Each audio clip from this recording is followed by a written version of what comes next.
ಯಾಕೆ ಏನಾದ್ರೂ ತೊಂದ್ರೆನಾ? ಇನ್ ಜಾಸ್ತಿ ನನಗೆ ಟೈಮ್ ಇಲ್ಲ. ಯಾವ ಡಿಸೈನರ್ ಔಟ್ಫಿಟ್ ಯಾವ ಜಿವಿಲ್ ಹಾಕೊಬೇಕಂತ ನಾನೇ ಡಿಸೈಡ್ ಮಾಡ್ಬಿಟ್ಟಿದೀನಿ.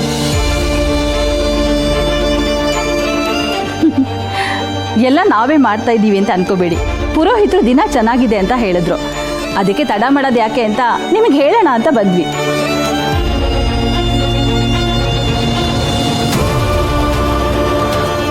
ಯಾಕೆ ಯಾರು ಏನೋ ಮಾತಾಡ್ತಾನೆ ಇಲ್ವಲ್ಲ?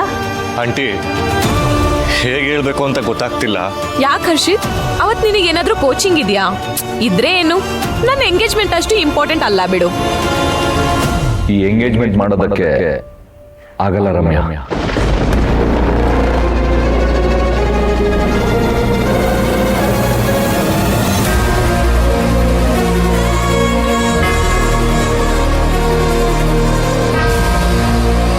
ಯಾಕೆ ಅಂಕಲ್, ಯಾಕೆ ಮಾಡಕ್ಕಾಗಲ್ಲ? ಆ ದಿನ ಆಗಲಿಲ್ಲ ಅಂದರೆ ಪರವಾಗಿಲ್ಲ, ಇನ್ನೊಂದು ದಿನ ಮಾಡೋಣ. ಡೇಟ್ ಚೇಂಜ್ ಮಾಡೋದಾದ್ರೆ ನಾನು ಪುರೋಹಿತರಿಗೆ ಫೋನ್ ಮಾಡಿ ಕೇಳ್ತೀನಿ. ನೀವು ಅರು ಅಮ್ಮನ ಕರೀರಿ, ನಾನು ಅವ್ರ ಹತ್ರನೇ ಮಾತಾಡ್ತೀನಿ. ಹೀಗೆ ಮುಂದೆ ಹೋಗ್ತಾ ಇದ್ರೆ ಸರಿ ಅನ್ಸಲ್ಲ ಅಲ್ವಾ? ವಯಸ್ಸಿಗೆ ಬಂದಿರೋ ಮಕ್ಕಳು ಫ್ರೆಂಡ್ಸು ಅಂತ ಹೇಳ್ಕೊಂಡು ಎಷ್ಟು ದಿನ ಅಂತ ಹೀಗೆ ಡೇಟಿಂಗು ಔಟಿಂಗು ಅಂತ ಸುತ್ತಾಡ್ಕೊಂಡಿರೋಕ್ಕಾಗತ್ತೆ ಹೇಳಿ? ಅದೆಲ್ಲ ಮಾಡಕ್ಕಾಗಲ್ಲ ಅಂತಾನೆ ಬೇಡ ಅಂತಿರೋದು ಆಂಟಿ.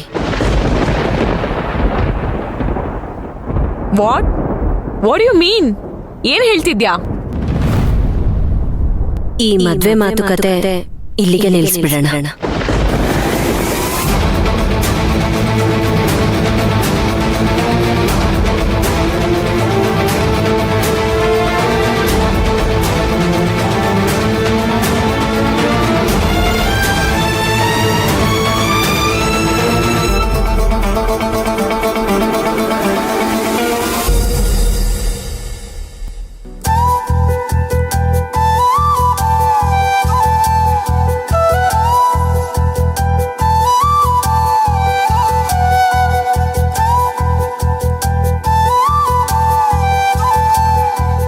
ಅತ್ತಿ ಟಿಂಚರ್ ನೋಡ್ತಿದ್ರೆ ಚೈಲ್ಡ್ಹುಡ್ ನೆನಪಾಗತ್ತೆ. ಸೈಕಲ್ ಬಿದ್ದು ಗಾಯ ಮಾಡ್ಕೊಂಡು ಬಂದಾಗ ಅಮ್ಮ ಗಾಯ ಒರೆಸ್ಬಿಟ್ಟು ಟಿಂಚರ್ ಹಾಕ್ತಿದ್ರು. ಓ, ನೀವು ಸೈಕಲ್ ಎಲ್ಲ ಹೊಡೆದಿದ್ದೀರಾ? ಅವತ್ ಫಂಕ್ಷನ್ ಅಲ್ಲಿ ನೀವು ಗೆಸ್ಟು ಅದು ಇದು ಅಂತೆಲ್ಲ ನೋಡಿ ನೀವು ತುಂಬಾ ಶ್ರೀಮಂತರೇನೋ ಅನ್ಕೊಂಬಿಟ್ಟಿದ್ದೆ. ಯಾಕೆ ಶ್ರೀಮಂತರು ಸೈಕಲ್ ಓಡಿಸ್ಬಾರ್ದಾ?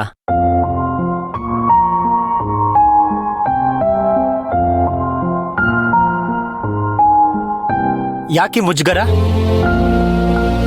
ನಾನು ಶ್ರೀಮಂತ ಆಗಿರ್ಬೋದು ಅಂತನಾ ಅಥವಾ ಸೈಕಲ್ ಓಡಿಸೋ ಬಡವ ಅಂತನಾ? ಬಡವ ಆದ್ರೆ ಮುಜುಗರನೇ ಪಟ್ಕೊಳಲ್ಲ, ನಮ್ಮಲ್ಲೇ ಒಬ್ರು ಅಂತ ಮಾತಾಡ್ಬೋದು. ಆದ್ರೆ ಶ್ರೀಮಂತರ ಜೊತೆ ಹಾಗಾಗಲ್ವಲ್ಲ.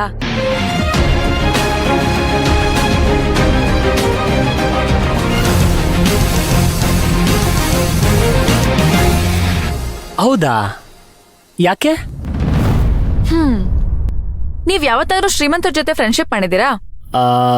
ಇಲ್ಲ. ಯಾಕೆ? ಅವ್ರಿಗೆ ಒಂಥರ ಈ ಸ್ಟೇಟಸ್ ಹುಚ್ಚಿರುತ್ತೆ, ಅದನ್ನ ತೋರಿಸ್ಕೊಳ್ದೆ ಅವ್ರು ನಮ್ ಜೊತೆ ಮಾತಾಡಿದ್ರು ಅಂತಾನೆ ಇಟ್ಕೊಳ್ಳಿ, ಅದು ಸಿಂಪತಿಗಷ್ಟೇ. ಅಯ್ಯೋ, ಇವ್ರು ಎಷ್ಟು ಬಡತನದಿಂದ ಬಂದಿದ್ದಾರೆ, 3 ಹೊತ್ತು ಊಟಕ್ಕೂ ಎಷ್ಟು ಕಷ್ಟ ಪಡ್ತಾ ಇದ್ದಾರೆ ಅನ್ನೋ ಸಿಂಪತಿಗಷ್ಟೇ. ಅಷ್ಟೇ ಆಗಿರಲ್ಲ. ಹೌದೌದು, ಇನ್ನೊಂದ್ ಕ್ಯಾಟಗರಿ ಜನನೂ ಇರ್ತಾರೆ, ಅವ್ರಿಗೆ ಒಂದು ಕಾಯಿಲೆ ಇರುತ್ತೆ. ಕಾಯಿಲೆನಾ? ಏನ್ ಕಾಯಿಲೆ? ಅನುಮಾನದ ಕಾಯಿಲೆ. ಒಟ್ನಲ್ಲಿ ಈ ಶ್ರೀಮಂತರಿಂದ ಪ್ಯೂರ್ ಫ್ರೆಂಡ್ಶಿಪ್ ನ ಎಕ್ಸ್ಪೆಕ್ಟ್ ಮಾಡೋದು ಸಾಧ್ಯನೇ ಇಲ್ಲ. ನನ್ನಿಂದ ಎಕ್ಸ್ಪೆಕ್ಟ್ ಮಾಡ್ಬೋದಾ? ಖಂಡಿತ.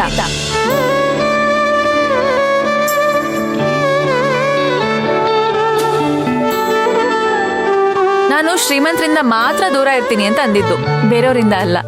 ನಾನ್ ಶ್ರೀಮಂತ ಅಲ್ಲ ಅಂತ ಹೇಗ್ ಅನ್ಕೊಂಡ್ರಿ?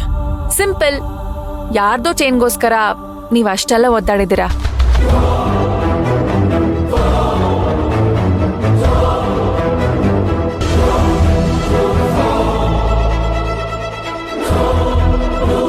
ದುಡ್ಡಿನ ಬೆಲೆ ಗೊತ್ತಿರೋರ್ಗೆನೆ ಅದ್ ಕಳ್ದಾಗ ಆಗೋ ನೋವು ಅರ್ಥ ಆಗೋದು. ಓ, ನೀವ್ ಹಂಗರ್ಥ ಮಾಡ್ಕೊಂಡ್ರಾ? ಈಗ್ಲೂ ನೋಡಿ, ಗಾಯ ಆಗಿದೆ ಅಂತ ಈ ತರ ರೋಡ್ ಸೈಡ್ ಅಲ್ಲಿ ನನ್ ಜೊತೆ ಕುತ್ಕೊಂಡು ಗಾಯಕ್ಕೆ ಮದ್ದು ಹಚ್ಕೋತಾ ಇದ್ದೀರಾ.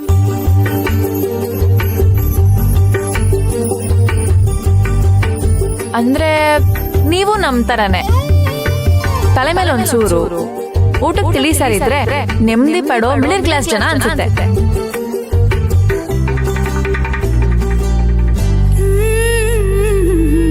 ಅಬ್ಬಾ.